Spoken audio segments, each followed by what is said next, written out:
ایک صاحب کا بیان ہے، مدینۃ الاولیاء ملتان شریف میں حضرت سیدنا غوث بہاء الحق والدین ذکریہ ملتانی کے مزار پر انور پر سلام عرض کرنے کے لیے میں حاضر ہوا۔ فاتحہ کے بعد جب لوٹنے لگا تو ایک شخص پر نظر پڑی جو مشغول دعا تھا۔ میں ٹھٹک کر وہیں کھڑا رہ گیا۔ دراز قد مگر بدن نہایت ہی کمزور اور چہرے پر اداسی چھائی ہوئی تھی۔ چونک کر کھڑے ہونے کی وجہ یہ تھی کہ اس کے گلے میں پانی کا ایک ڈول لٹکا ہوا تھا جس میں سے اس نے اپنے دائیں ہاتھ کی انگلیاں ڈبو رکھی تھیں۔ اس کے چہرے کو بغور دیکھا تو کچھ آشنائی کی بو آئی۔ میں اس کے فارغ ہونے کا انتظار کرنے لگا۔ جب اس نے دعا ختم کی تو میں نے اس کو سلام کیا۔ اس نے سلام کا جواب دے کر میری طرف بغور دیکھا اور مجھے پہچان لیا۔ لمحہ بھر کے لیے اس کے سوکھے ہونٹوں پر پھیکی سی مسکراہٹ آئی اور فوراً ختم ہو گئی۔ پھر حسب سابق وہ اداس ہو گیا۔ میں نے اس سے گلے میں پانی کا ڈول لٹکانے اور اس میں دائیں ہاتھ کی انگلیاں ڈبوئے رکھنے کا سبب دریافت کیا۔ اس پر اس نے ایک آہ سرد دل پر درد سے کھینچنے کے بعد کہنا شروع کیا، میری ایک چھوٹی سی پرچون کی دکان ہے۔ ایک بار میرے پاس آ کر ایک بھکاری نے دست سوال دراز کیا۔ میں نے ایک سکہ نکال کر اس کی ہتھیلی پر رکھ دیا۔ وہ دعائیں دیتا ہوا چلا گیا۔ پھر دوسرے دن بھی آیا اور اسی طرح سکہ لے کر چلتا بنا۔ اب وہ روز روز آنے لگا اور میں بھی کچھ نہ کچھ اس کو دینے لگا۔ یوں مجھے اس سے کافی ہمدردی ہو گئی اور ہمارے درمیان ٹھیک ٹھاک یارانہ قائم ہو گیا۔ دن گزرتے رہے۔ ایک بار خلاف معمول وہ کئی روز تک نظر نہ آیا۔ مجھے اس کی فکر لاحق ہوئی کہ ہو نہ ہو وہ بیچارہ بیمار ہو گیا ہے، ورنہ اتنے ناغے تو اس نے آج تک نہیں کیے۔ میں نے اس کا مکان تو دیکھا نہیں تھا، البتہ اتنا ضرور معلوم تھا کہ وہ شہر کے باہر ویرانے میں ایک جھونپڑی میں تنہا رہتا ہے۔ خیر میں تلاش کرتا ہوا بالآخر اس کی جھونپڑی تک پہنچ ہی گیا۔ جب اندر داخل ہوا تو دیکھا ہر طرف پرانے چھیتڑے بکھرے پڑے ہیں۔ ایک طرف چند ٹوٹے پھوٹے برتن رکھے ہیں۔ الغرض در و دیوار غربت و افلاس کے افسانے سنا رہے تھے۔ ایک طرف وہ ایک ٹوٹی ہوئی چارپائی پر لیٹا رہا تھا۔ وہ سخت بیمار تھا اور ایسا لگتا تھا کہ اب جاں بر نہ ہو سکے گا۔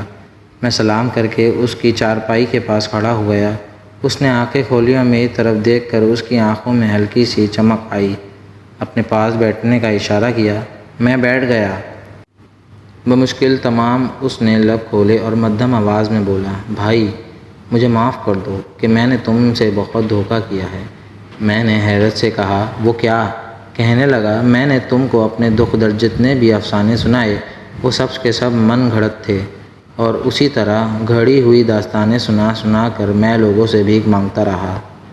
اب چونکہ بچنے کے بظاہر کوئی امید نظر نہیں آتی، اس لیے میں تمہارے سامنے حقائق کا انکشاف کر دیتا ہوں۔ میں متوسط الحال گھرانے میں پیدا ہوا، شادی بھی کی، بچے بھی ہوئے۔ میں کام چور ہو گیا اور مجھے بھیک مانگنے کی لت پڑ گئی۔ میری بیوی کو میرے اس پیشے سے سخت نفرت تھی۔ اس سلسلے میں اکثر ہماری لڑائی ٹھہنی رہتی۔ رفتہ رفتہ بچے جوان ہوئے۔ میں نے ان کو اعلیٰ درجے کی تعلیم دلوائی تھی۔ ان کو بڑی بڑی ملازمتیں مل گئیں۔ اب وہ مجھ پر خفا ہونے لگے۔ ان کا پیہم اصرار تھا کہ میں بھیک مانگنا چھوڑ دوں، لیکن میں عادت سے مجبور تھا۔ مجھے دولت سے بے حد پیار تھا اور بغیر محنت کے آتی ہوئی دولت کو میں نہ چھوڑنا نہیں چاہتا تھا۔ آخر کار ہمارا اختلاف بڑھتا گیا اور میں نے بیوی بچوں کو خیر بات کہہ کر اس ویرانے میں جھونپڑی باندھ لی۔ اتنا کہنے کے بعد اس نے چھیتڑوں کے ایک ڈھیر کی طرف جو جھونپڑی کے ایک کونے میں تھا اشارہ کرتے ہوئے کہا کہ یہاں سے چھیتڑے ہٹاؤ۔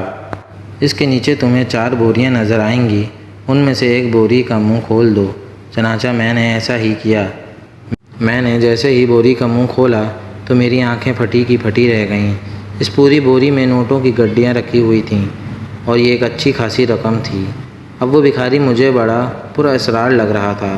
کہنے لگا، یہ 4 بوریاں اسی طرح نوٹوں سے بھری ہوئی ہیں۔ میرے بھائی دیکھو، میں نے تم پر اعتماد کر کے اپنا سارا راز فاش کر دیا ہے۔ اب تم کو میری وصیت پر عمل کرنا ہوگا، اور وہ یہ ہے کہ میری زندگی بھر کی جمع پونجی یعنی 4 نوٹوں کی بوریوں کو تمہیں کسی بھی طرح میرے ساتھ دفن کرنا ہوگا۔ میں نے وعدہ کر لیا۔ وہ نہایت حسرت کے ساتھ نوٹوں کو چوم رہا تھا کہ اچانک اس کے حلق سے ایک خوفناک چیخ نکل کر فضا میں پہنائیوں میں گم ہو گئی۔ میں خوف کے مارے تھر تھر کانپنے لگا۔ اس کا نوٹوں والا ہاتھ چارپائی کے نیچے کی طرف لٹک گیا، نوٹ ہاتھ سے گر پڑے اور سر دوسری طرف ڈھلک گیا اور اس کی روح قفس عنصری سے پرواز کر گئی۔ میں نے جلد ہی اپنے آپ پر قابو پا لیا اور اس کے سینے وغیرہ سے اور نیچے سے بھی نوٹ اکٹھے کر کے اس بوری میں واپس ڈال دیے۔ بوری کا منہ اچھی طرح بند کر کے چاروں بوریاں حسب سابق چیتڑوں میں چھپا دیں، پھر چند آدمیوں کو ساتھ لے کر اس کی تکفین کی اور کسی بھی ہیلے سے بڑی سی قبر کھدوا کر حسب وصیت وہ چاروں بوریاں اس کے ساتھ ہی دفن کر دیں۔ کچھ عرصے بعد مجھے کاروبار میں خسارہ شروع ہو گیا اور نوبت یہاں تک آ گئی کہ میں اچھا خاصا مقروض ہو گیا۔ قرض خواہوں کے تقاضوں نے میرے ناک میں دم کر دیا۔ ادائے قرض کی کوئی سبیل نظر نہیں آتی تھی۔ ایک دن اچانک مجھے اپنا یہی پرانا یار پر اسرار بیکاری یاد آ گیا اور مجھے اپنی نادانی پر رہ رہ کر افسوس ہونے لگا کہ میں نے اس کی وصیت پر عمل کر کے اتنی ساری رقم اس کے ساتھ کیوں دفن کر دی۔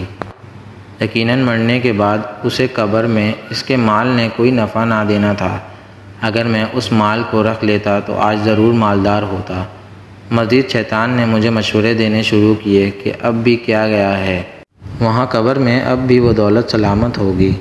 میں نے کسی پر ابھی تک یہ راز ظاہر کیا ہی نہیں ہے۔ ہیلا کر کے میں نے تو بوریاں دفن کی ہیں، وہ اب بھی قبر میں موجود ہوں گی۔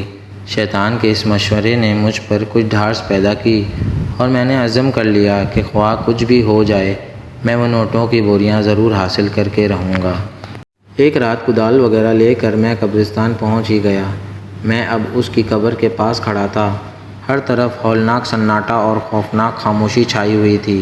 میرا دل کسی نامعلوم خوف کے سبب زور زور سے دھڑک رہا تھا اور میں پسینے سے شرابور ہو رہا تھا۔ آخرکار ساری ہمت جمع کر کے میں نے اس کی قبر پر کدال چلا ہی دی۔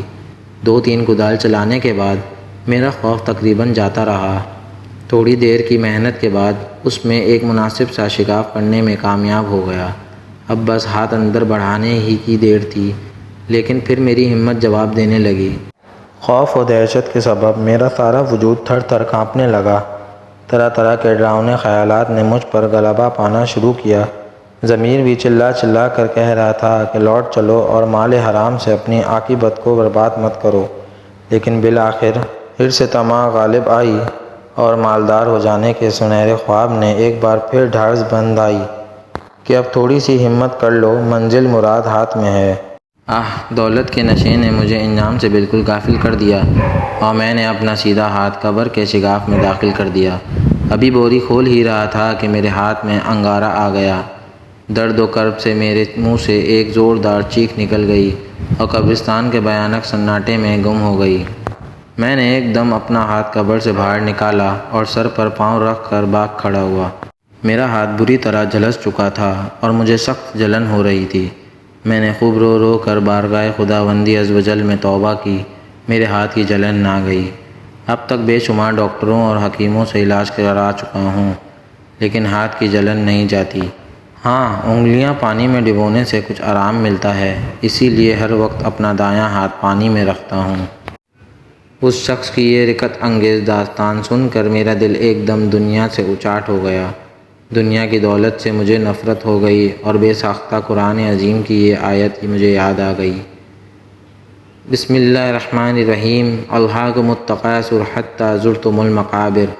ترجمہ: اللہ عز و جل کے نام سے شروع جو نہایت مہربان رحم والا۔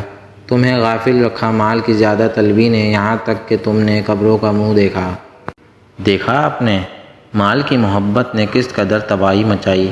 بیکاری اپنے مال حرام کو چومتے چومتے مرا اور اس کا دوست اس مال حرام کو حاصل کرنے گیا تو اس مصیبت میں پڑا۔